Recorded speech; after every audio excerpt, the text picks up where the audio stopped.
హల్లెలూయా.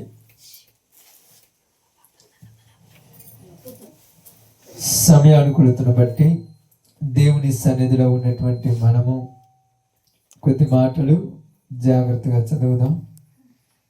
జాగ్రత్తగా కొద్ది మాటలు చదువుతున్నప్పుడు దేవుని యొక్క ఉద్దేశమును బట్టి ఈ విషయాన్ని జాగ్రత్తగా గ్రహిద్దాం. బైబిల్ గ్రంథంలో నుంచి హోషేయ గ్రంథము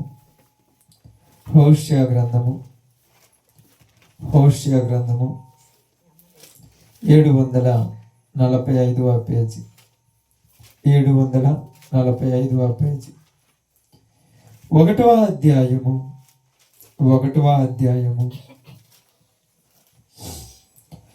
2వ వచనమును జాగ్రత్తగా చదువుదాం. హోషేయ గ్రంథము 1వ అధ్యాయము 2వ వచనాన్ని జాగ్రత్తగా చదువుదాం. మొదట యెహోవా హోషేయ ద్వారా ఈ మాట సెలవిచ్చెను.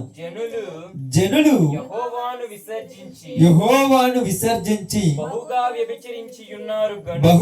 వ్యభిచరించి ఉన్నారు గనుక నీవు పోయి వ్యభిచారము చేయు స్త్రీని పెండ్లాడి వ్యభిచారము వల్ల పుట్టిన పిల్లలను తీసుకొనుము అని ఆయన హోషేయకు ఆజ్ఞ ఇచ్చెను. దేవుడి వాక్య భాగం మన మధ్యలో ఆశీర్వదించును గాక. ఆమేన్. కుడి వచ్చిన అందరికీ ప్రభునామములో శుభాలు వందనాలు తెలియజేయుచున్నాను. సమయంలో బైబిల్ గ్రంథంలో ఉన్నటువంటి ఈ యొక్క సందర్భము చాలా ప్రాముఖ్యమైనటువంటి సందర్భం. హోషేయ ప్రవక్త ద్వారా దేవుడు మాట్లాడుతున్నటువంటి మాట. ఎందుకంటే ప్రియ సహోదరి సహోదరులారా, ఆలోచించి కొంచెం గమనించినప్పుడు పరిశుద్ధాత్మ దేవుడు తన ప్రజలకు కొన్ని హెచ్చరికలు చేస్తూ ఉంటాడు. తన ప్రజలతో కొన్ని మాటలు మాట్లాడుతూ కొన్ని విషయాలు జాగ్రత్తగా తెలియపరుస్తూ ఉంటాడు. ఏమి తెలియపరుస్తాడు? ఏ విధంగా ఎఫెక్ట్స్ కొద్దిగా పెంచి సౌండ్ దగ్గర ఏమి తెలియచేస్తాడు, ఎలాగా మాట్లాడతాడు అనేది మనం జాగ్రత్తగా గమనించి ఆలోచిస్తే ఇశ్రాయేలు ప్రజలను గురించి దేవుడు బాధపడుతున్నాడు. ఇశ్రాయేలీయుల గురించి దేవుడు బాధపడుతున్నాడు. హోషేయ కాలముల గురించి మనం ఆలోచించినప్పుడు దేవుడు ఏ కాలంలో ప్రజలు ఎలా ఉన్నారో ఆ కాలంలో ఉన్నటువంటి ప్రజలకు ప్రవక్తలను లేవనెత్తుతాడు. మొదటి వచనాన్ని మీరు చదివితే మీకు అర్థమవుతుంది. మొదటి వచనం చదవండి.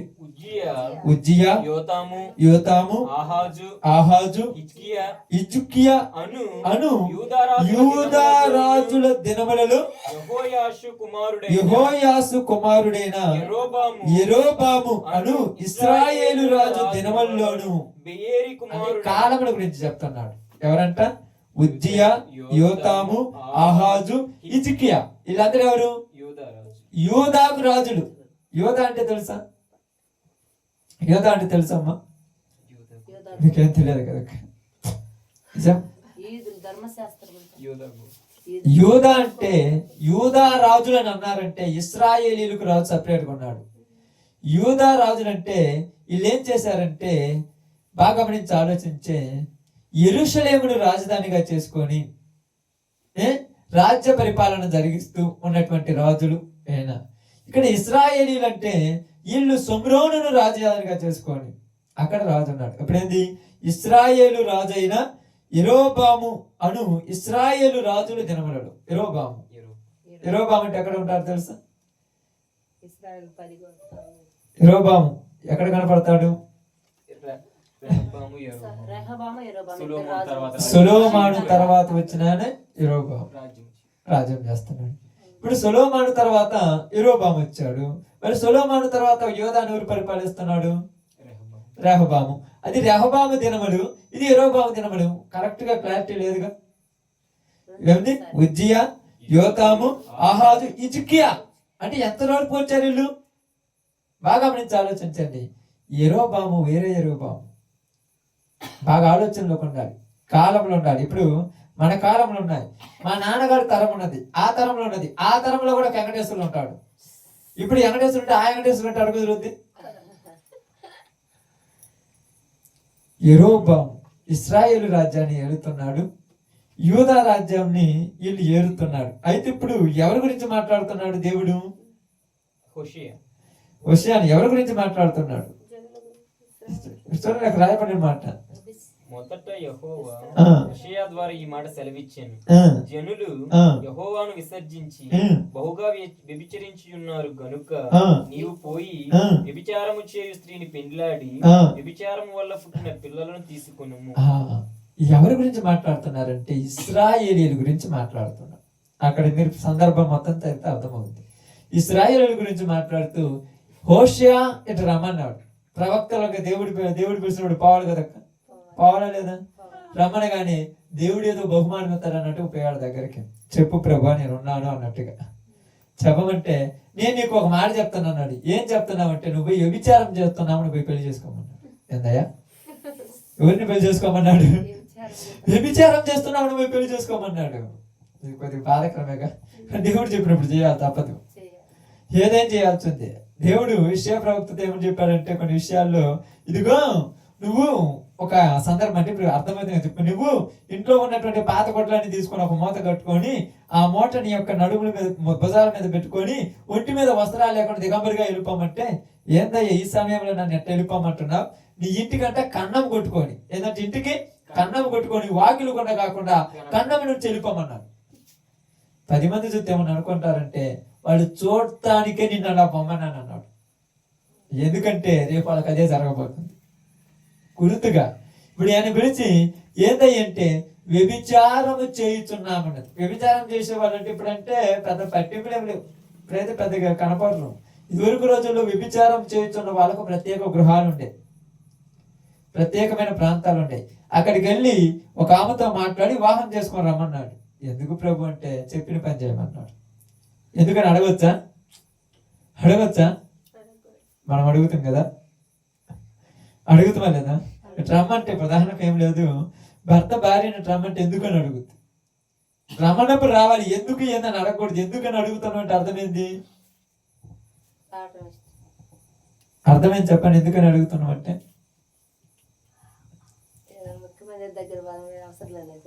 ఎందుకు అని అడుగుతానమాట అర్థమైందంటే నమ్మకం లేదండి. దేవుడు పిలిచినప్పుడు ఎందుకు అనకూడదు, చెత్తమో అని ఆడంతే. వ్యభిచారం చేయించున్నటువంటి ఒక స్త్రీని వెళ్ళి పెళ్లి చేసుకోమంటే దేనికి ఏమన్నా వెళ్ళి పెళ్లి చేసుకున్నాడు. అయితే నువ్వు అడగకపోయినా నేను నీకు చెబుతానన్నాడు. నా ప్రజలైనటువంటి ఇశ్రాయేలీయులు ఎలా ఉన్నారన్నాడు. అందుకు చూడండి, యెహోవాను విసర్జించి బహుగా వ్యభిచరించి ఉన్నారు గనుక నీవు పోయి వ్యభిచారం చేసే స్త్రీని పెళ్లి చేసుకోమన్నారు. ఎట్ట వ్యభిచరించారు వీళ్ళు, ఏ విధంగా ఉన్నారు అనేది మనం ఈ రోజు జాగ్రత్తగా కొద్ది మాటలు చెప్తాను, మొత్తం చెప్పండి, కొద్ది మాటలు చెప్తాను. ఏం చెప్పారంటే చూడండి, బైబిల్ గ్రంథంలో నుంచి న్యాయాధిపతుల గ్రంథము 2వ అధ్యాయము 17వ వచనం. న్యాయాధిపతుల గ్రంథము 2వ అధ్యాయం 17వ వచనం. తమ పితరులు యెహోవా ఆజ్ఞలను అనుసరించి నడిచిన మార్గము నుండి త్వరగా తొలగిపోయి ఇతర దేవతలతో వ్యభిచారం అనగానే మీరు ఎక్కడికో పోకూడదు, ఆలోచనలోని ఇతర దేవతలతో వ్యభిచరించి వాటికి నమస్కరించి తమ పితరులు ఆజ్ఞలను అనుసరించినట్లు వారు నడవకపోయిరి. ఏం తప్పు చేశారా అంటే సృష్టికర్త అయిన దేవుని మర్చిపోయారు అక్కడ. అది తప్పు. సృష్టికర్త అయిన దేవుని మర్చిపోయి వీళ్ళు వ్యర్థమైన వాటి వైపు తిరగటం ప్రారంభించాడు. అందుకని దేవుడు ఏమన్నాడంటే వారిని వ్యభిచారులుగా పోల్చాడు. చాలా జాగ్రత్తగా ఒక పాయింట్ పెంచి స్టెప్ లేదు మీరు అన్ని చూసుకోవాలి. ఆడున్నప్పుడు బాగా గమనించండి. ఏమంటున్నాడు? వ్యభిచరించి ఉన్నారు. అక్కడ అదే వ్యభిచరించి ఉన్నారు. అందువల్ల నీ వెళ్ళి ఇలాగ చేయమనగానే ఎలాగ వ్యభిచరించారంటే వాళ్ళు సృష్టికర్త అయిన నన్ను విసర్జించి వ్యర్థమైన వాటిని చేసుకొని వాటితో పాపము చేయుచున్నారన్నాడు. ఎలా చెప్పారంటే చూడండి, వాటికి నమస్కరించిరి, తమ పితరులు ఆజ్ఞలను అనుసరించినట్లు వారు నడవలేదంట. ఎలా ప్రవర్తించారో మనకు కావాలి కదా. ఇప్పుడు నడవలేదంటే కుదురుద్దా? ప్రార్థనకు రాలేదంటే కుదురుద్దా? రాకుండా ఏం చేశారో తెలియాలి. అక్కడ వరకు రాలేదంటే ఏమన్నదిగా హెజ్కేలు గ్రంథంలోనికి పోదాం. హెజ్కేలు గ్రంథంలో, హెజ్కేలు అంటే వీళ్ళు ప్రవక్తలు, రాజులు వాళ్ళే. ఆ రాజుల కాలంలోనే ప్రవక్తలు. హెజ్కేల్ అయినా, యెషయా అయినా, ఇర్మియా అయినా, వీళ్ళు ప్రవక్తలు. రాజుల కాలం ఏది, ఏలి అయినా, వీళ్ళందరూ ప్రవక్తలు. చూడండి హెజ్కేలు గ్రంథము 16వ అధ్యాయము, 16వ అధ్యాయము, హెజ్కేలు గ్రంథము 16వ అధ్యాయము. కొంచెము జాగ్రత్తగా చదవాలి, చాలా జాగ్రత్తగా ఉంటుంది మాటలు. 16వ అధ్యాయం జాగ్రత్తగా చదువుదాం. ఈశ్వరమ్మ 15వ వచనం నుంచి దానంగా చదువుదాం. అయితే నీ సౌందర్యమును నీవు ఆధారము చేసుకొని నీకు కీర్తి వచ్చినందున నీవు వేశ్యవై దారిన పోవు ప్రతి వానితో బహుగా వ్యభిచరించుచు వచ్చితివి. పిలిచిన వానితో నెల్ల పోతివి. మరియు నీ వస్త్రములో కొన్నిటిని తీసి విచిత్రముగా అలంకరించబడిన ఉన్నత స్థలములను ఏర్పరిచి వాటి మీద పండుకొని వ్యభిచారము చేసితివి. అట్టి కార్యములు ఎంత మాత్రము జరగకూడదని అట్టివియు ఇక జరగవు. నేను ఇచ్చిన బంగారువియు ఎండివియు ఆభరణములను తీసుకొని నీవు పురుష రూపముల విగ్రహములను చేసుకుంటువి. దేవుడు వస్త్రాలు ఇస్తే ఈ దేశకెళ్ళి వాటికి కట్టారంట. దేవుడు బంగారం ఇస్తే ఈ దేశకెళ్ళి వాటికి అలంకరించేసి వాటి ముందు కూర్చొని మొక్కుతున్నారంట. బాధేదా? బాధ అతదేదో చెప్పండి. నేను నిన్ను చూడాలనుకున్నాను, అందంగా నిన్ను సౌందర్యంగా ఉంచాలనుకున్నాను, నీకు ఏ కొదువు లేకుండా చేయాలనుకున్నాను, నీకు ఏ ఇబ్బంది లేకుండా చేయాలనుకుంటే నీవు ఈ వస్త్రాలను తీసుకెళ్ళి వాటికి కట్టి వాటి ముందు నువ్వు ఎగురుతున్నావు కూడా లేకుండా. విచిత్రముగా చేస్తున్నారంట. బంగారం ఏం చేశారంటమ్మా? పురుష రూపముగా విగ్రహములు చేసిన రాయబడింది అక్కడ. అసలుకి ఐగుప్తు దేశంలో నుంచి బయటికి తీసుకొచ్చింది ఎవరు? ఆ బాధలలో నుంచి, ఆ ఇనప కొలిమిలో నుంచి బయటికి నెట్టకొచ్చింది ఎవరు? ఇక్కడికి వచ్చిన తర్వాత వీళ్ళు చేస్తున్న పనులు ఏంటి? అర్థమవుతుందా?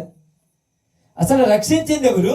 ఎవరిని మొక్కాలి, ఎవరిని ఆరాధించాలి, ఎవరిని పూజించాలి, ఎవరికి ఏమి చేయాలి? కానీ ఇక్కడికి వచ్చిన తర్వాత ఇలా చేస్తే ఆ సందర్భం మొత్తం మీరు చదువుకున్న తర్వాత, ఇంటికి పోయిన తర్వాత చదువుకుంటూ ఉంటే ఒక మాట ఇక్కడ మీకు ఎందుకు చెప్తాను. దేవుడు బాధపడటానికి గల కారణం ఒకటి ఉంది. ఊరకనే బాధపడలేదు దేవుడు. ఎలాంటి సందర్భం అంటే 32, 33 వచనాలు జాగ్రత్తగా చూడండి. 32, 33 వచనాలు. అన్యులను చేర్చుకొనును గదా పురుషులు వేశ్యలకు పడుపు సొమ్మిచ్చుదురు గదా. నీ విటికాండ్రు నలుదిక్కును వచ్చి నీతో విభజించినట్లు వారందరికి నీవే సొమ్మిచ్చుచూ వచ్చితివి. వాళ్ళందరికి నువ్వే ఏం చేస్తావు? నువ్వే సొమ్ము వాళ్ళకిచ్చి వాళ్ళతో పాపం చేస్తున్నావు. అంటే మీరు ఇక్కడ దేని దృష్టిలో బాగూడదు. ఇక్కడ మీకు నెగిటివ్ థింకింగ్ వచ్చింది అనుకో, మనం దేవుని పెట్టడం కాదు, మనకు పాజిటివ్ థింకింగ్ రావాలి. ఏం చేస్తున్నావు? నేను మీకు పంటలు పండించాను, నేను మీకేమిచ్చాను? మంచిగా మంచిగా ఆ యొక్క పొలాలు పండి ఆ పంట చేతికిచ్చి వాటి ద్వారా నీకు ధనమొస్తే ఈ ధనమంతా నువ్వు తీసుకొని పోయి ఏం చేస్తున్నావు? వాటికి పెడుతున్నావు. అర్థమైందా? మొదటి పంట, మొదటి కాలము, మొదటి కాయలు, మొదటి బియ్యము, మొదటి విత్తనాలు, మొదటి గోధుమలు, మొదటి ఎలవలు, మొదటి సంపాదన, మొదటి జీతమని ఇవన్నీ తీసుకెళ్ళి వాటికి ఇస్తున్నావు. వాటికి నువ్వు ఇయ్యటం వల్ల నాకు బాధేస్తుంది అది. కానీ మీరు ఇక్కడ ఏమంటున్నారంటే ఏదే విధంగా ఆలోచించారంటే మీరు పప్పులో కాలేసినట్టే. బైబిల్లో బైబిల్ ఆలోచన వేరేదన్నమాట. అప్పుడప్పుడు మనం చేస్తున్నాం కదా. ఇశ్రాయేలీయులు తీసుకొని వచ్చిన దేవుని మర్చిపోయి ఇప్పుడు వీళ్ళు చేసిన విచిత్రమైన వస్త్రములతో చేసినటువంటి వీటి దగ్గర వాటిని పెట్టి వాటిని పూజిస్తున్నారు. ఏంది? అన్యులైతే సొమ్మిచ్చి తప్పు చేస్తారు, నువ్వైతే ఇచ్చి మరి ఏం చేస్తారు? నీ సొమ్మిచ్చి వాటిని మరలా పాపం చేస్తున్నా, సొమ్మిచ్చి మరీ చేస్తున్నదంట. అది ఇక్కడ అర్థం. అంటే నిద్రక కొద్ది గోడ అనుకోకుండా కూర్చోండి. 10 నిమిషాలు నేను ముగిస్తాను. బాగా గమనించి ఆలోచించండి చాలా జాగ్రత్తగా. ఏంది? ఇశ్రాయేలీల పరిస్థితిని మాట్లాడుతున్నారు ఇక్కడ. ఎవరి పరిస్థితి? ఎవరు మాట్లాడుతున్నాడు? ఎవరు మాట్లాడుతున్నారు? దేవుడు బాధపడుతున్నాడు. మామూలు బాధపడట్లేదు ఆయన. ఎందుకంటే ఎలా జరిగిందో మనం చూద్దాం ఇప్పుడు. రాజుల మొదటి గ్రంథము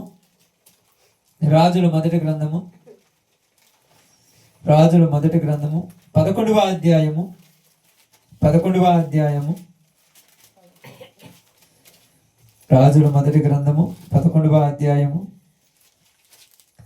4వ వచనం నుంచి నిదానంగా చదువుకుంటూ కిందికి వద్దాం.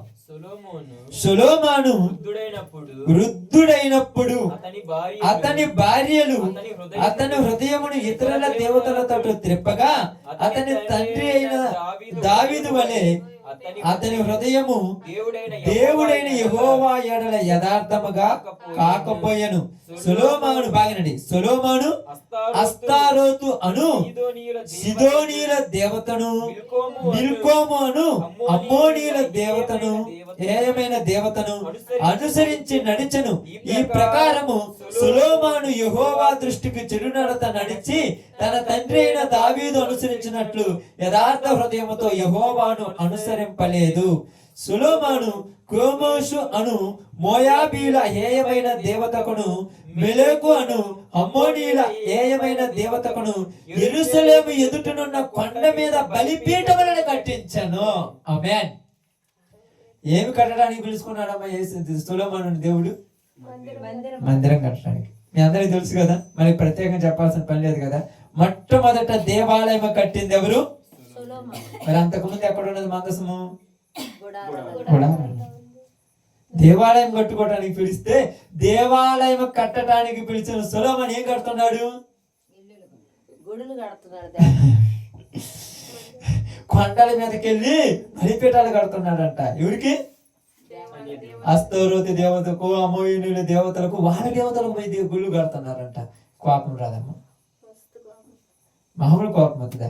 ఎక్కడో ఒక పనికి రానటువంటి బచ్చవా కడుపున పుట్టిన నువ్వు అర్హత లేని వాడివైనా నీ అర్హత కలిగి నిన్ను గొప్పవాడిగా చేసి నీ ద్వారా నేను సింహాసనాన్ని స్థాపించి నీ ద్వారా నా మందిరాన్ని కట్టుకోవాలని నేను ఎక్కడి నుంచో బయటికి తీసుకొస్తే ఇక్కడికి వచ్చి భార్యల మోజులు పడి కొండల మీద గుడులు కడతావా?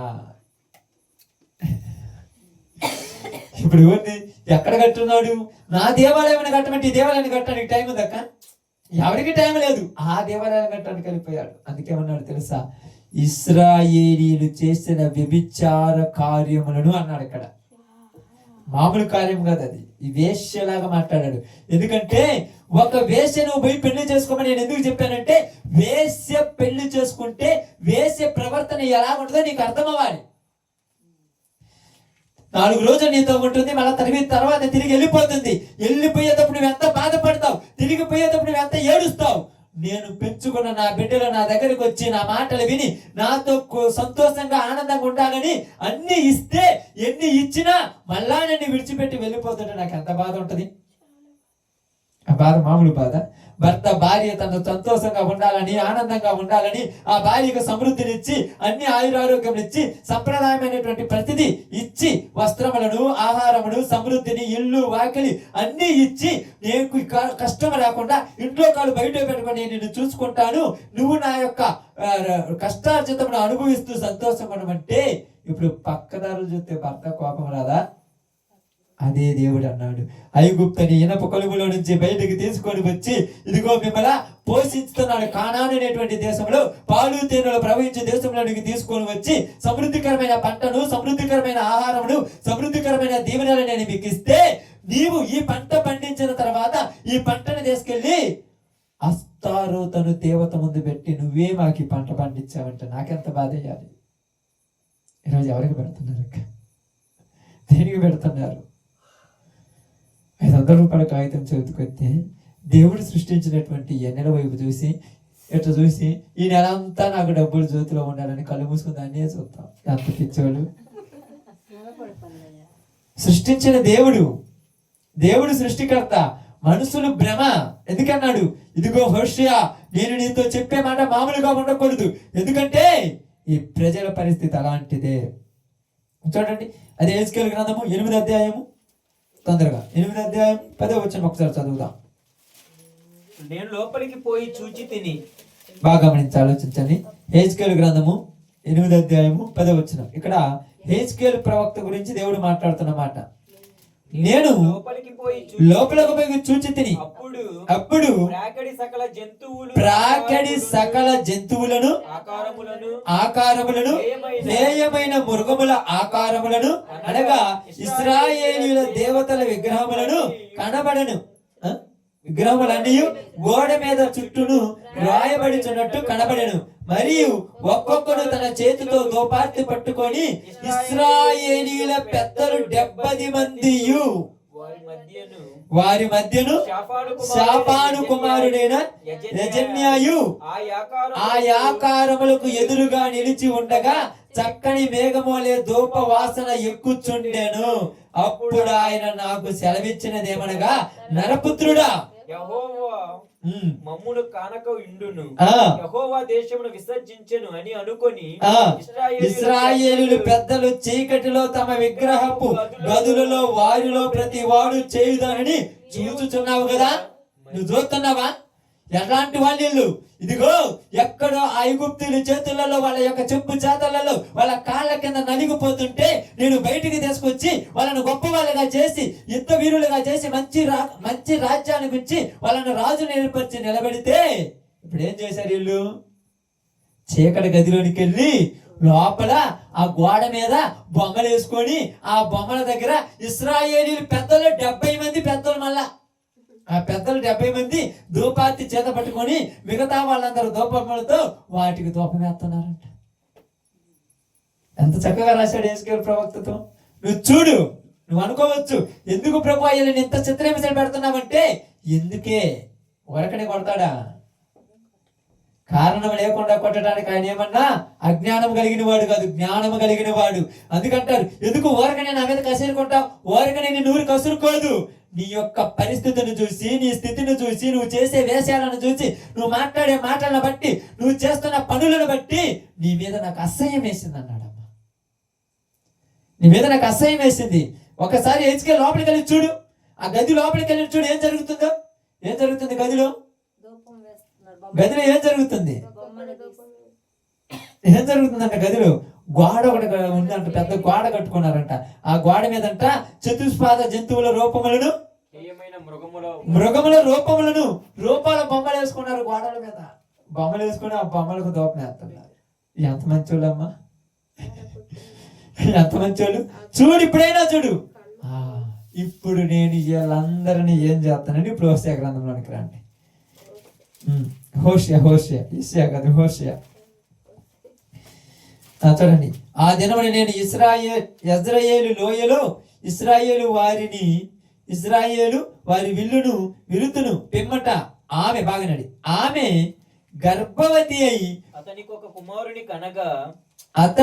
ఒక కుమార్తెను కనగా అతనికి సెలవిచ్చినది ఏమనగా, మూడో వచనం చదవండి. కాబట్టి అతడు పోయి దిబ్లాయిము కుమార్తె అయిన గొమెరాను పెళ్లి చేసుకొనెను. ఎవరినంటమ్మా? గొమెరు అంటే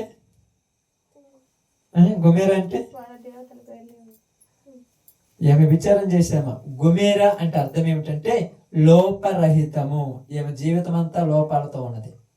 అలాంటి దాన్ని చేసుకోవాలి, మామూలు దాన్ని కాదు. మళ్ళా మనం ఏం చేస్తామంటే పుట్టుపూర కోతలు చూసి మంచిదా, పద్ధతి కలిగిందా, బాగా చూడాలి. ఎనభై ఏం చూడాలి?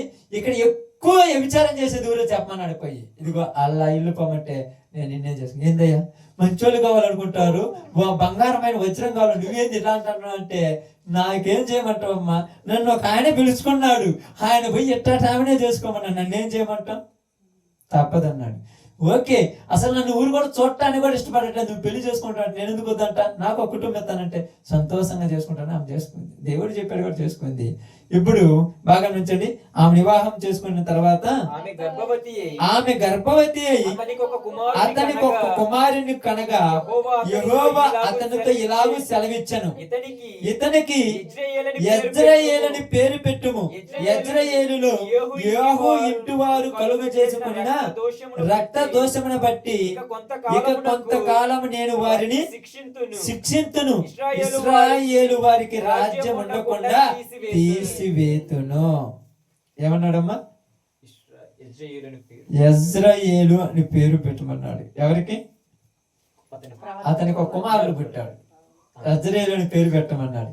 యెజ్రెయేలు అని పేరు పెడితే, ఎందుకయ్యా యెజ్రెయేలు అని పేరు పెడుతున్నావంటే, యెజ్రెయేలు అని ఎందుకు పేరు పెడుతున్నాను తెలుసా? కొద్ది రోజుల్లో యాహూ రాజు తెలుసా? యాహూ రాజు, నా చరిత్ర దగ్గరకు పోవాలంటే మీకు గుర్తురాదు. మీకు ఆహాబు కాలంలో వస్తాడు ఆయన. ఆహాబు వాళ్ళిద్దరు కలుసుకొని యుద్ధానికి పోయేటువంటి పరిస్థితులు వస్తాయి. ఆ రాజు వాళ్ళు చేసిన దోషమును బట్టి, వాళ్ళ కాలంలో జరిగిన రక్త అపరాధమును బట్టి, వాళ్ళు చేసినటువంటి ఆ పరిస్థితులను బట్టి నేను ఇశ్రాయేలుని ఏం చేస్తానన్నాడు? రాజ్యం లేకుండా చెదరగొట్టేస్తాను, చెట్టుకొకళ్ళు పుట్టకొకళ్ళు గొట్టకొకళ్ళు ఎట్టోలెట్టు పారిపోయేటట్టు చేస్తానన్నాడు. అందుకని ఏం పేరు పెట్టమన్నాడు? యెజ్రెయేలు అంటే అర్థం ఏమి తెలుసా? చెదరగొట్టుట అని అర్థం. చెదరగొట్టే అతను ఇంట్లో నలుగురుంటే నలుగురు 4 దారులు చెప్పలు పట్టుకొని పోవాల్సి వస్తుంది. ఎందుకంటే చేసిన శిక్ష భరించాలి. అవునయ్యా, యెజ్రెయేలు అని పేరు పెట్టాను, నువ్వు పెట్టమన్నా పెడతానని యెజ్రెయేలు అని పేరు పెట్టాడు. తర్వాత మాట చదువుదాం. ఆ దినమున నేను యెజ్రెయేలు లోయలో ఇశ్రాయేలు వారి విల్లును విరుతును. పిమ్మట సరే మొత్తం వివరించును, 3 మాటలు చెప్పి పోతాను. తర్వాత పిమ్మట ఆమె మరలా గర్భవతి కుమార్తెను కనగా యెహోవా అతనికి సెలవిచ్చినది ఏమనగా, దీనికి లో రూహామ అనగా జాలి నొందనదని పేరు పెట్టుము. ఇక మీదట నేను ఇశ్రాయేలు వారిని క్షమించను అన్నాడు. ఏం పేరు పెడతావు ఇప్పుడు? లో రూహామ అని పేరు పెట్టమన్నాడు. లో రూహామ ఏందా ఈ పేరు? నాకు నోరే తిరగదంటే నీకు నోరు తిరిగేదటం కాదు. ఇదిగో వీళ్ళల్లో వాళ్ళ పిల్లల పిల్లలు ఒకళ్ళనొకళ్ళు మట్టి కలిసి పోతుంటే వాళ్ళకి తిండి లేక తెప్పలు లేక ఇదిగో తల్లులు పిల్లలను వండుకొని తింటున్నా నాకు మాత్రం జాలి రాదు వాళ్ళ మీద. అసలు జాలి పడ్డం వాళ్ళు. ఇంకా ఏం తెలుసా, ఒక తల్లి అంట పిల్లలు అంట బువ్వ లేక ఏం చేసిందంటే కుమారుని దశపోయి వండుకొని తింటుందంట. అందరు అంటున్నారు ఏంద్ర ఈ శిక్ష అంటే, దేవుడు అసలు జాలి పడలేదంట. వండుకొని తినని మీకు సిగ్గు రావాలంటున్నాడు. ఎందుకు? శరీరము ఏది కామముతో కువిక్కుపోయి సృష్టికర్త అయిన నన్ను విసర్జించి ఇష్టమైన వాటిని మొక్కారు కదా, ఇప్పుడు వచ్చి వాళ్ళేమన్నా నీ బిడ్డలు కాపాడతారో, నీ ఆకలి తీరుతారేమో చూడమన్నాడు. ఏందయ్యా మాకు ఎంత శిక్ష అంటే, ఎంత శిక్ష పడినా ఇశ్రాయేలీయులు మాత్రం ఏమన్నారు తెలుసా? ఏం కాదులే, ఈ సంవత్సరం కాకపోతే ఈ సంవత్సరం వర్షం పడదు. అప్పుడప్పుడు అంటారు ఏంటమ్మా నీవు చేస్తున్న పాపం వల్ల ఇలా వచ్చిందంటే, అబ్బో ఈ ఊరికి రాల రోగాలు నా ఒక్కదానికేనా? అస్సలు మారరు ఇంకా. అందుకన్నాడు చూడండి, జాలి నొందనేది అంటే దేవుడు శిక్షించేవాడే కానీ క్షమించడంట. ఇక క్షమాపణ అనేది లేనే లేదు. అందుకని ఎక్కడో ఉన్నటువంటి బబులోను దేశంలో ఉన్నటువంటి నెబుకద్నెజరును లేవనెత్తి పొయ్యి ఏం చేయమన్నాడు? ఇశ్రాయేలీయులు వారిని శిక్షించమని చెప్పాడమ్మ. ఇప్పుడు నెబుకద్నెజరు వచ్చి ఏం చేశారు తెలుసా? ఇశ్రాయేలీయులు వారి కుటుంబాల మీద పడి జాలి దయ కనికరం లేకుండా చేతికొకరిని కాలుకొకనన్న కత్తికొక కండ లెక్కన నరుక్కుంటూ పోతున్నాడమ్మా. ఎంత నరుక్కుంటూ పోతున్నా బాగా, ఎంత నరుక్కుంటూ పోతూ పొయ్యేవాడు పోకుండా ఏం చేశాడు నీకు తెలుసా? మందిరాన్ని కూడా పాడు చేశారు. వీళ్ళందరూ అనుకుంటున్నారు దేవుడా నువ్వు ఉన్నావు కదా నీ మందిరం పాడైపోతుందంటే, పాడుగాని కట్టినోడే పాడైపోయాడు. అదంతా సొలొమోనే పాడైపోయాడు. అదంతా పాడైపోయి నేను మందిరం పాడైపోయినా, మందిరంలో ఉన్న యాజకుడు చచ్చిపోయినా, మందిరంలో ఉన్న యాజకుని పిల్లలు నరక యాతన పడుతున్నా నాకు మాత్రం జాలి ఉండదు. అంతగా కఠినమైపోయాడమ్మా చేసిన పనులకి. వీళ్ళు అంటున్నారు ఏందయ్యా కరుణ లేదంటే ఉండదు, అందుకే ఏమని పేరు పెట్టమన్నాను, లో రుహామా. లో రుహామా అంటే నాకు జాలే ఉండదు, నీ కుమార్తెకు ఆ పేరు పెట్టమన్నాడు. ఏందయ్యా ఈ పేర్లు బాగునంటే పేర్లు కాదు, ఇశ్రాయేలీలకు పడబోతున్న శిక్షలు. ఇక చివరి మాట చదువుదాం చూడండి. అయితే యూదావారి ఎడల జాలిపడి విల్లు ఖడ్గము యుద్ధము గుర్రములు రౌతులు అని వాటి చేత కాక తమ దేవుడైన యెహోవా చేతనే వారిని రక్షింతును. లొరుహామా జాలి నొందనిది పాలు విడిచిన తరువాత తల్లి గర్భవతి అయి కుమారుని కనినప్పుడు, ఇప్పుడు చూడండి, కుమారుని కన్నప్పుడు యెహోవా ప్రవక్తకు సెలవిచ్చినది ఏమనగా, మీరు నా జనులు కారు, నేను మీకు దేవుడినై ఉండను గనుక లో అమ్మి నా జనము కాదని ఇతనికి పేరు పెట్టుము. ఆమేన్. మొట్టమొదటి ఏం చేశాడంటే చెదరగొట్టాడు. రెండోసారి ఏమన్నాడంటే, చెదరగొట్టినైనా ఇశ్రాయేలీయులను చిత్రహింసలు పెడుతుంటే నాకేమి సంబంధం లేదన్నట్టు పైన కూర్చొని నవ్వుతున్నాడు. మనం ఏమనుకుంటున్నాం తెలుసా, ఏందయ్యా నీకు పట్టదంటే నాకు సంబంధమే లేదు, నువ్వేమేం చేసుకోమన్నాడు. మూడోసారి ఎంత శిక్షిస్తుంటే ఏందయ్య నీకు అసలు పట్టలేదంటే, వాళ్ళెవరు నేనెవరు, ఇద్దరు విడాకులు తీసుకున్నాం, అంతే కదా. చూడండి ఏమన్నాడు, లో అమ్మి మీకు నాకు సంబంధం లేదు. సంబంధం ఏమైంది, తెగిపోయింది. ఇది హోషేయాకు ఇచ్చిన మాట. దాని గురించి చరిత్ర చాలా ఉంది, 3 మాటలు. ఈరోజు మనతో కూడా చెప్తున్నాడు, ఎక్కడో పాపమనే ఊబిలో కొట్టుకుపోయి ఆ పాపమును కరుడు కట్టుకుపోయిన జీవితంలో నరక యాతన పడుతున్న మనమలని తన కుమారుడైన యేసుక్రీస్తు వారి రక్తం ద్వారా బయటికి తీసుకొని వచ్చి నా బిడ్డలుగా ఉండమంటే, వాళ్ళైతే దేనికి మొక్కారు, వాళ్ళైతే వ్యర్థమైన వాటికి, అస్తారోతు దేవతకును, మోయాబీలు దేవతకును, అన్యుల దేవతకులను వ్యర్థమైన వాటికి మొక్కి దేవునికి రావలసిన మహిమను, దేవునికి రావలసిన ఘనతను వాటికి అర్పించడం వల్ల దేవుడికి కోపం వచ్చింది. ఈరోజు మనవలు అంటున్నారు, నేను బయటికి తీసుకొచ్చింది నేనే కదా, ఈరోజు నీకు ఆరోగ్యం ఉందంటే నా వల్లే కదా, ఈరోజు నువ్వు సంతోషం ఉన్నావంటే నా వల్లే కదా, ఈరోజు నీకు కుమారులు కుమార్తెలు భర్త భార్య కలిగారంటే నా వల్లే కదా. ఇప్పుడు నువ్వు ఎవరికి ఇస్తున్నావు మొదటి స్థానం? ఇక్కడ పడిపోయిందమ్మా వికెట్ అంటే. ఏమన్నారంటే, మేమేం చేసామంటే వాళ్ళు ఏం చేశారో మనకైతే తెలియదు, కానీ ఇప్పుడు వీళ్ళేమని గురించి రాయబడింది బైబిల్ గ్రంథంలో? అదేం లేదు, నేను ఏమని రాయబడింది ఎవరి గురించి? ధనాపేక్ష అను విగ్రహారాధనకు దూరముగా పోండి అన్నాడు. అక్కడ బొమ్మలను చేసుకుంటే ఇక్కడ డబ్బును దానంగా పెట్టుకొని పూజిస్తున్నారు. వీళ్ళు తెలుసుగా, డబ్బును దానంగా పెట్టుకొని పూజిస్తున్నారు.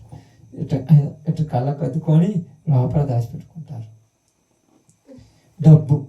ఆ డబ్బు మనుషుల చేత ఏ పనైనా చేయిస్తుంది, తెలుసుమా? ఏ పనైనా. ఎప్పుడైనా మీకు తొందర ఉందక్క? ఏ రోజైనా తొందర అనిపించింది? ఏముందిలే, ప్రార్థన కదయ్యా చేసుకుంటున్నాంలే కానీ అనుకుంటా. ఒకరోజు పనికి పోకుండా మానుకోమ్మా, గడ్డి తినేమా అంటారు, అంతే కదా. తినటానికి ఉండాలి కదా మనం. గడ్డి ఏం తినాలంటే ముందు మనం ఉండాలి కదా. మనం ఉండాలంటే ఊపిరి ఆయన ఇవ్వాలి కదా. కానీ ఇది గుర్తురాదు. ఇక్కడ ఏమన్నాడు తెలుసా? ధనాపేక్ష అయిన విగ్రహారాధన అన్నాడు. వాళ్ళు బొమ్మలనే విగ్రహాలను పెట్టుకుంటే ఈరోజు మనం డబ్బు అనే విగ్రహాన్ని పెట్టుకున్నాం. ఇది పెద్ద విగ్రహం, అది కనపడే విగ్రహము, ఇది కనపడని విగ్రహము. ఈ డబ్బునే విగ్రహాన్ని పెట్టుకొని దాన్ని ఆరాధిస్తున్నాం. ఇంకొక విగ్రహం ఏముంది? అందమనే విగ్రహము. ఇంకోటి ఏంది? సౌందర్యం అనే విగ్రహము. ఇంకోటి ఏంది? లోకం అనే విగ్రహము. ఇంకోటి ఏంది? బాంధవం అనే విగ్రహం. ఇవన్నీ విగ్రహాలు, మీకు అర్థం కానటువంటి విగ్రహాలు. ఈ రోజులలో అందరూ పోయి అయ్యి బొమ్మలు అంటున్నారు. నేను అవి మర్చిపోయిన, ఇప్పుడు అవి బొమ్మలు అనేవి మర్చిపోయినా. ఇప్పుడు బొమ్మలు ఏంటంటే భర్తకు భార్య బొమ్మ, భార్యకు భర్త బొమ్మ. దాన్ని మొక్కడమే పొద్దున్న అయితే ఆయన పాదాలకు దండం పెట్టుకోవటం. ఆయన పాదాలకు పెట్టాల్సింది పోయి ఈయన పాదాలకు పెడతారు. నువ్వు కమ్మనాన్ని దీవించయ్యని. ఆయన దీవిస్తే ఏముంటది? తాగుబోతుడు ఆ ఫేస్ దీవిస్తాడు, ఎదురు కాలు పెడతాడు. ఏంటంటే కాలు తగ్గుతుందంటే కాలుతో నన్ను దండమంటే భార్య దండొచ్చుడే ఇది పేదలు పెడతాను నేను తప్పలేదు తగలబోయాను కానీ చెప్తాను చూడండి. ఇది ఒక ఫిఫ్త్ స్టేజ్లోకి వెళ్ళిపోయారు. ఏంటంటే ఏం చేయమంటే పిల్లోడికి బ్యాగులేదు. ఎన్ని విగ్రహాలు ఉన్నాయి, వాళ్ళ గోడ మీద ఎన్ని బొమ్మలు ఉన్నాయో మన హృదయంలో అన్ని బొమ్మలు ఉన్నాయమ్మా. వాడు గోడ మీద వాటికి దూపం వేస్తుంటే మనం హృదయంలో వాటికి వేస్తున్నాం దూపం. ఇప్పుడు లోపలికి పంపించాడు. ఏమన్నాడు అక్కడ 8వ వచనం చదివినప్పుడు మీరు 8:30 ఎహెజ్కేలు గ్రంథంలో 8:10 చదివినప్పుడు ఏమన్నారు? ధూపం వేయి. సందర్భాన్ని చదవండి ఒకసారి. ఆ సందర్భం 8:10 8:10 ఒక్కసారి చదవండి, ప్రార్థన చేస్తాను. అది ఒక్కసారి అప్పుడు చదవండి. ప్రాకడి 8:10 నేను మరియు ఒక్కొక్కడు అదే ఫస్ట్ నుంచి నేను లోపలికి పోయి ఎక్కడికి పోవాలి? ఇప్పుడు బయట కానరా విగ్రహాలు, ఇప్పుడు మన బయట కనపడతాయా? ప్రసిద్ధుడు మహోన్నతుడు మహిమ కలిగిన దేవా. ఇక్కడ కనపడేది బైబిలే, కానీ లోపలే పో. ఆ లోపల భార్యను పెట్టుకున్నావో, భర్తని పెట్టుకున్నావో, పిల్లలను పెట్టుకున్నావో, బంగారాన్ని పెట్టుకున్నావో, తల్లిదండ్రులను పెట్టుకో, ఆ బొమ్మలు లోపల ఉన్నాయి, బయట ఉన్నాయా? బయట బైబిలే, కానీ లోపల అది ఉంది. మరిచిపోయి చిన్న ఫోన్ చేసి ఇదిగో కొంచెం ఇబ్బందిగా ఉందంట, ఇందాకనే కొద్దిగా వామిటింగ్ చేసుకున్నారని కానీ పాస్టర్ వదిలిపెట్టేటట్లేడు. అదేదో అయింది, అది పెద్ద బొమ్మ. ఆ బొమ్మ ఎక్కడ తగులుకుంది. ఇప్పుడు ఈ బొమ్మ నీకు తగులుకున్న బొమ్మ నిన్ను కుదార్థంగా ఉండేది. వాళ్ళకి ఆ బొమ్మలట్టో, ఈ రోజు మనకి ఈ బొమ్మలట్ట. ఇంకా ఫిక్స్ అయిపోయావు, నేను ఊరు చెప్పినా మారవు. ఇంకా అందుకన్నాడు నేను జాలి నొందను. ఎందుకంటే నువ్వు ఏ దేశమును ఆధారం చేసుకున్నావో ఆ దేశాన్ని చూసుకొని విర్రవీగుతున్నావు కాబట్టి ఆ దేశంలో నుంచి నిన్నేం చేస్తానన్నాడు?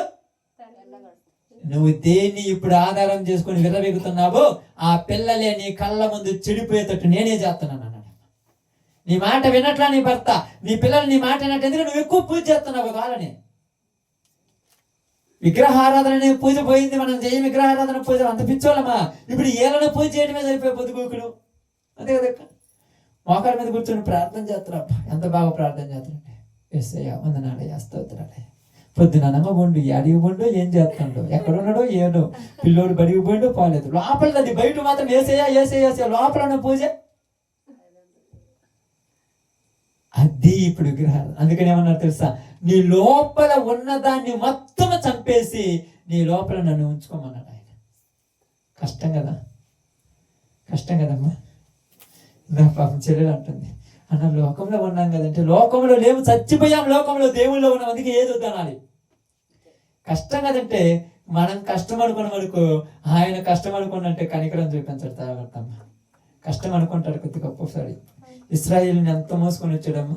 పగులు ఎండ దెబ్బైనను, రాత్రి వెన్నెల దెబ్బైనను తాకకుండా, కోడి తన రెక్కల పిల్ల తన బిడ్డలను కాపుకున్నట్టుగా అంత క్షేమంగా తీసుకొని వచ్చిన ఆయన కళ్ళ ముందు చూస్తుంటేనే, కాళ్ళతో దొక్కుతుంటే, కత్తులతో పడుతుంటే ఇంకా పడు సిగ్గురావాడు అంటున్నాడు ఆయన. మీకు శక్తి లేకపోతే నేను మీకు బలం ఎత్తాను, మీకు నేను ఇస్తాను. నెబుకద్నెజరు లేవనెత్తాడు, పోయి వాళ్ళని నరుకొని రమ్మన్నాడు. దానియేలు షడ్రకు మెషకులను ఈడ్చుకొని పోతున్నారు వాడు గుర్రాలు కట్టుకొని. ప్రభువా అంటే మిమ్మల్ని కనికరించను రా అన్నాడు. ఎందుకు? మరిచిపోయి పానీ నేను వదిలేశానా, ఈసారి పెద్ద వాటను కడతారా ఇంకా నన్ను అంచరు. అందుకని చెప్తున్నాను ఈరోజు, వాళ్ళు ఆ బొమ్మలకు మొక్కితే నువ్వు ఇప్పుడు ఏ బొమ్మకు మొక్కుతున్నావు? నిజంగా మనస్ఫూర్తిగా ఆలోచించండి. నేను చెప్పింది నిజమే, అబద్ధం కాదు. ఇది ప్రతి ఒక్కరు మనస్ఫూర్తిగా ఏమన్నాడు బైబిల్ గ్రంథంలో? యేసుక్రీస్తు వారు నాకంటే ఎక్కువగా తల్లినైనను, తండ్రినైనను, భార్యనైనను, పిల్లలనైనను, లోకంలో ఉన్న దేన్ని ప్రేమించిన వాడు నాకు అర్హుడు.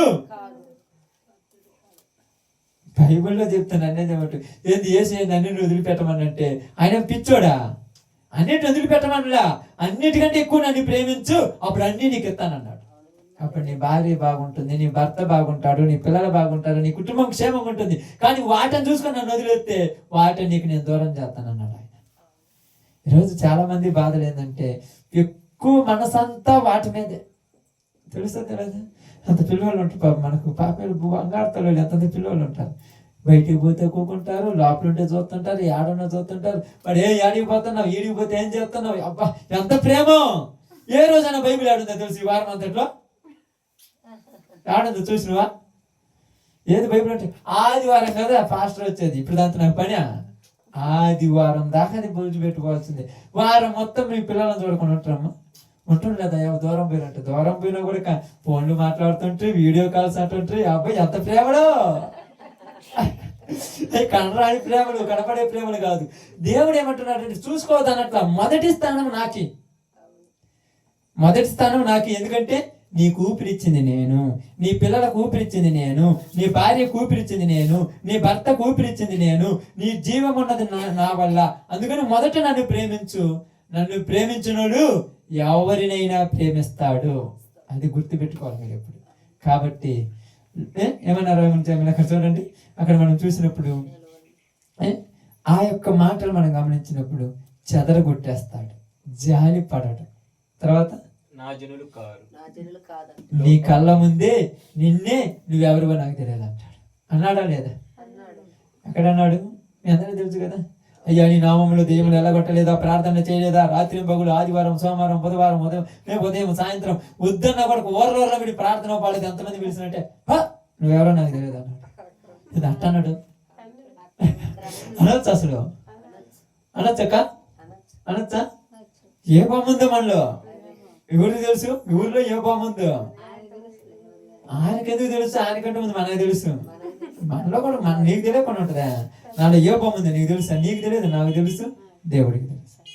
ఈరోజు నీతో, నాతో, మనందరితో దేవుడు మాట్లాడుతున్న ఒక మాట ఏంటంటే, నువ్వు దేని వైపు ఉన్నావు, నువ్వు ఎవరి వైపు ఉన్నావు? సృష్టికర్త అయిన దేవుని నువ్వు పూజిస్తే ఆయన నిన్ను పరలోకానికి చేసుకుంటాడు. అందుకంటే నాకంటే ఎక్కువగా నువ్వు దేన్ని ఇష్టపడినా అది నీకు దక్కదో. అందుకే రాయబడింది, నా నిమిత్తమై ప్రాణం పెట్టాలనుకున్నవాడు దాన్ని కాపాడుకుంటాడు, తన ప్రాణమును కాపాడాలనుకున్నవాడు దాన్ని తొందరలోనే పోగొట్టుకుంటాడు. ఇప్పుడు చెప్పండి, వాళ్ళ గోడ మీద అవి ఉన్నాయి, లోపల పోయి చూస్తే బయట కనపడ్డాయా? ఇప్పుడు నీ గోడ మీద ఏముంది? చాలా ఉన్నాయి. ఎన్ని చేస్తారంటే వాళ్ళు ఏమో దూపం వేసారు, మనం దూపం ప్రేమ అని అర్పణ వేస్తుంటాం మనము. అందుకే కదా వచ్చిన వాటిల్లో పక్కన పెడతాం, 5,000 వచ్చింది పక్కన పెడతాం, పెద్దోడికి 200, చిన్నోడికి 300, భార్యకు 500, వీళ్ళందరికీ మొత్తం పక్కన పెట్టిన తర్వాత ఇచ్చింది ఎవరయ్యండి? ఎందుక నేను దేవుడు ఏమన్నా పని చేసి నీ బదులు ఏమన్నా మిరగాలు పోసిందా అది నువ్వు అనుకుంటున్నామో. ఎప్పుడంటే పర్లా, ఎవరు పాస్టర్ ముందు అంటే పర్లా, ఆ ఇంటికి పోయి ఆ చేతిలో కూర్చొని అప్పుడంటే బాగుండు. మరి అప్పుడు అంటుగా, అప్పుడు చూస్తే పెద్ద నోట్లు అమ్మో ఇవన్నీ యాడ ఉన్నాయని చెప్పి ఎతికి ఎతికి ఎతికి ఎతికి ఎతికి యాన్నో ముక్కిపోయింది. ఒకటి దొరుకుద్ది, 10 అయినా పర్లా, 5 అయినా పర్లా, 20 అయినా డబ్బుల గురించి మాట్లాడాల. ముక్కిపోయిన ఒకటి దొరుకుద్ది. ఏంటి అది? ఇప్పుడు చెప్పాలి ఏంటిది అది? టైం కాని టైంలో ఏ పని లేకుండా ఖాళీ కూర్చుంటే ఏంది ఇంకా రాడా పాస్టర్, అది పని ఉంటే నేను తొందరగా వస్తుండే, ఈరోజు నేను తొందరగా వచ్చిండ్రు, నీ పని ఉంటే తొందరగా, నీ పని లేకపోతే ఖాయంగా టైమా? నీకు అర్థం కాదా? ఇక్కడ ఉండాలి దేవుడి బొమ్మ, ఇక్కడ కాదు ఉండాల్సింది, ఇక్కడ ఉండాలి. దానికి మొదటి స్థానం ఇచ్చా. అదే నీకేం లేదు, ఊరో మీకు ఇష్టమైన వాళ్ళు ఫోన్ చేసి ఈరోజు మేము 5 గంటలకు వస్తాము, 6 గంటలకు వెళ్ళిపోతామంటే వచ్చి ఏందక్క పనికిరావంటే ఈరోజు మా కూతురు వస్తుంది, నేను బాగున్నాయ్యా. అబ్బో ఎంత ప్రేమ, మామూలు ప్రేమ అమ్మ, అది కట్టుకున్నా కూడా తిరగదు ప్రేమ. ఒక పూటమ్మా ఏముందమ్మా మీ కూతురు రేపు చూడొచ్చు అంటే ఈ రోజు పోతే మళ్ళా రాదు, వద్దని చెప్పింది. వద్దని చెప్తే పోతే ఒప్పుకుంటా? ఒప్పుకుంటారక్క? నేను పోతే 2 రోజులే నా కాడ ఇంటికాడ లేవు, నువ్వేం తల్లివి? అబ్బో వాళ్ళ కోసం 2 రోజులు ఇంటికాడ ఉండాలంట. కానీ దేవుడు ఏమన్నాడు? అన్నీ ఇచ్చినా కదా, ఒక్క గడియ నా కోసం అన్నావు అని అడిగితే ఊరిపోయా నువ్వు అసలు, అంతే కదా, ఊరిపోయా నువ్వు అసలు, నీతో నాకు సంబంధం ఏందన్నావు.